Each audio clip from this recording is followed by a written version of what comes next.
Hey guys, in this series we will learn about React hooks.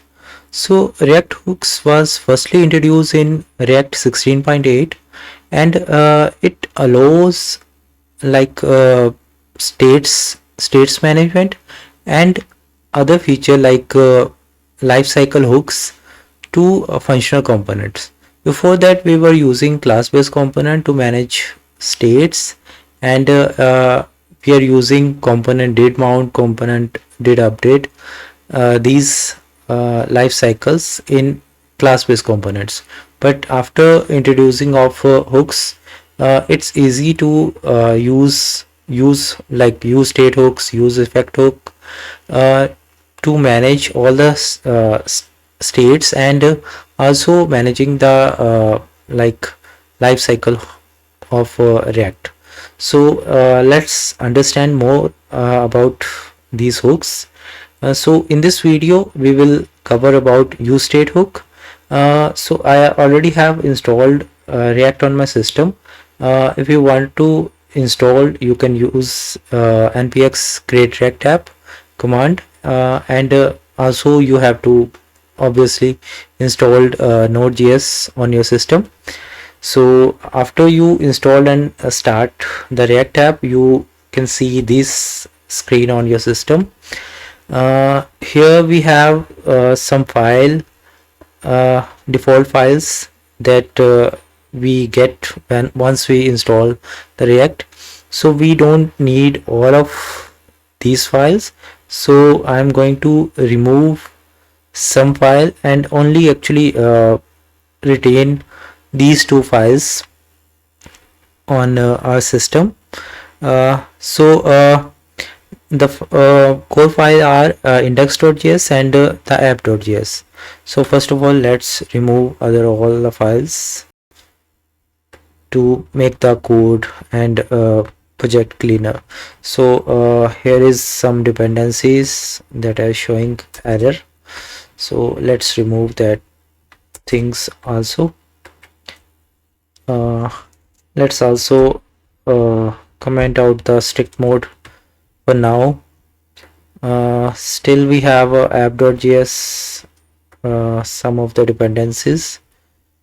Also remove that, and let's only keep one div saying hi React. So it will showing like this. So as you see, this is the entry point of the React, that is index.js, where we have imported our first component, and the main component is app component. After going to app component, we can see this is a div, and in that we have write React that is showing on the screen. So that is all. We have the default setup.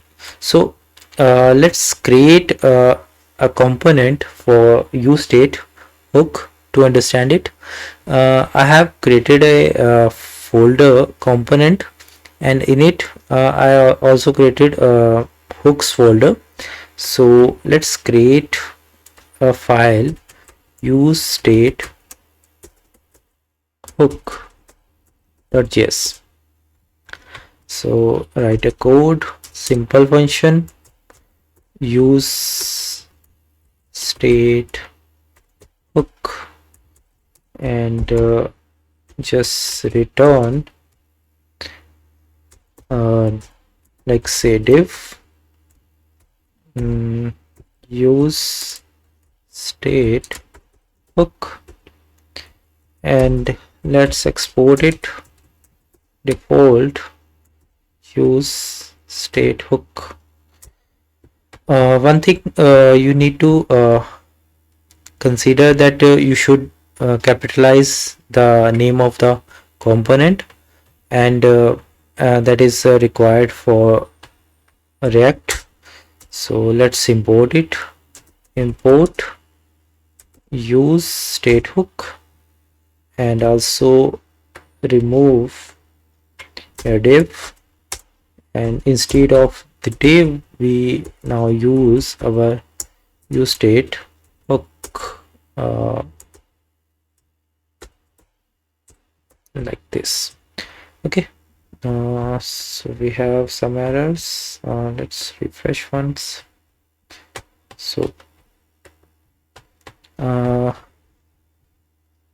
we have imported it and used in return. Okay, so let's go into this part. Let's save it. Okay, so we haven't saved the useState hook. So first of all, for useState, let's create a constant. Let's take a counter first to understand increment and decrement. So we have a count and set count. So useState and default value is 0. So this is the structure of useState. It basically take an array. So the first one is the value of the output we have, and the second one is the callback function. So we here showing this. So let's also, as we see, we have destructure it both the count and set count. The set count is the callback function. So let's add two button actually. So let's name it increment, and on click let's handle increment. We have to create a function here. Let's say fat arrow function handle increment, and save. It will set the value of count. So here we can increment like this, count plus 1, and it will work here. So we need to fat arrow. Okay, so it will work here, but it's not recommended to update the value of count and array. Like if we want to do some operation on the behalf of previous value, that is not the correct way to do that. So we need to use previous, like previous count, and we have to do operation on it. So in it will save the value of actually previous count will have the value of count, and when we add a one value on it, it will update the count as well.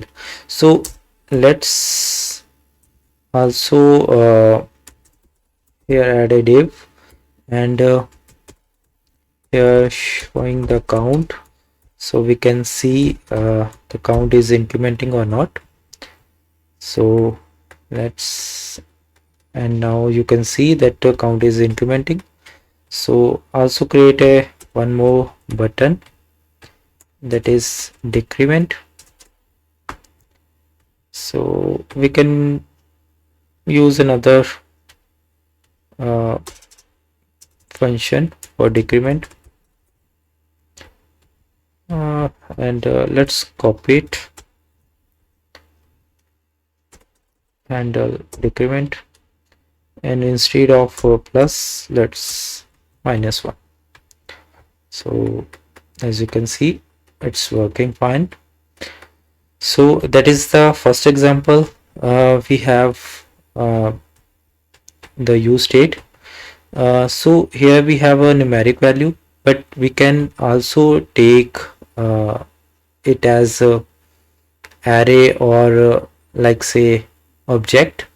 So let's take another example of like say when we have a like real time example that we want to submit a form and update the state accordingly. So let's remove all the code, this one also, and change it to set user. So here let's say we have three field only. First name, that is say empty. Last name, also empty. And the email, the empty one. So also change here, add a form.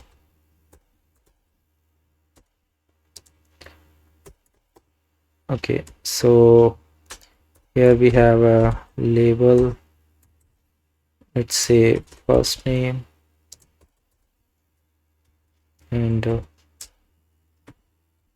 here we have a input name is equal to first name. The value is user dot first name, and on click, actually we will add it later. Let's for now add a forms inputs. Okay, so the last name, here is the last name and the email. Okay, so email, and here we have a button type submit. Let's name it submit, and on form, on submit, we have a handle from submit form. So we need to create a function here, handle submit form, and here we have a element event dot event default.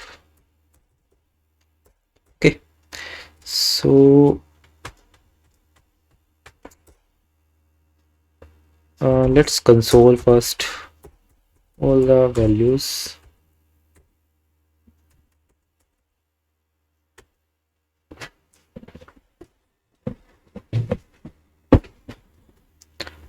uh,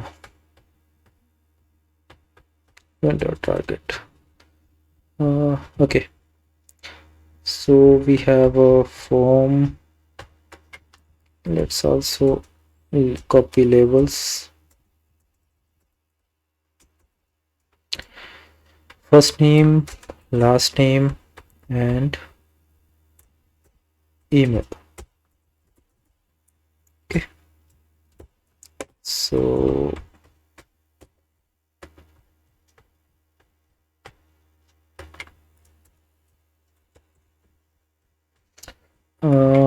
let's add some breaks so it will showing nicely.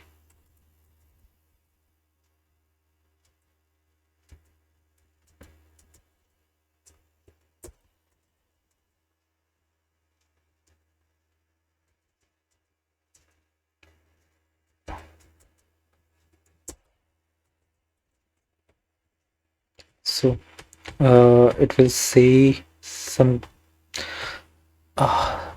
something better. So uh, so here we have to update the user using set user. So here is set small letter. Okay, so here we have to create another function,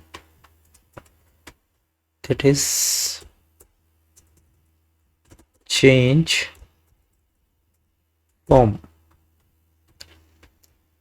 and this function will implement on change on change event on every input. So what we will do is call change form, and it will take the value of uh, every input. So let's copy.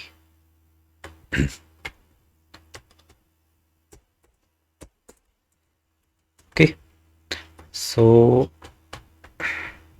here we need to write a code. So what will be the code? We need to set the value of user. So user is a object type, so we need to call set user,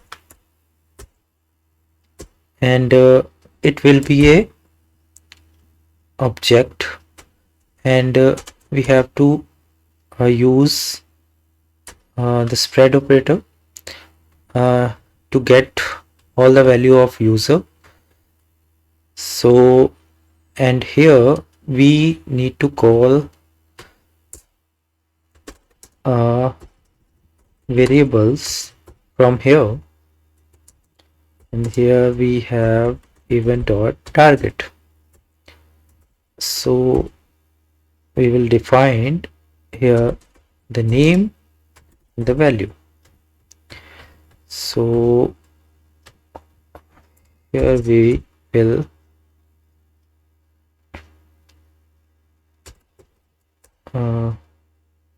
use the name as a key and value as a value. So let's save it, and here we will instead event dot target, let's just console the user. Okay, so let's type anything. It's some error because of we are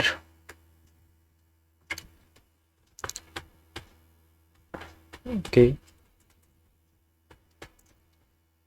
So we are calling change form here, and it will take the event dot target, and we have destructure it, name and value from it, and here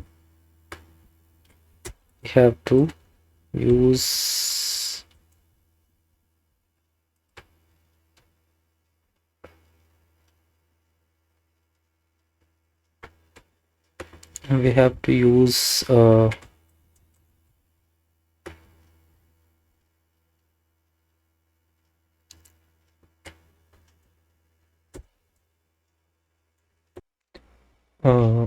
okay, so actually we we need to destructure into the curly braces because it's a object, not an array. So let's set the value. Let's type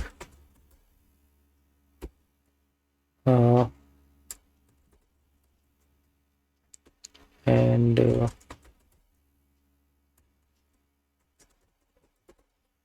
type and submit the form. So for seeing the console logs, let's go to console and submit. So here you can see the first name, last name, and the email, so all stored into the state. So we used useState, and it will store the object into our useState using set user. So that's all for the useState hook. So if you have any comment or question, you can leave your question in the comments below. uh, if you really like the video, please hit like button and subscribe the channel. Thanks.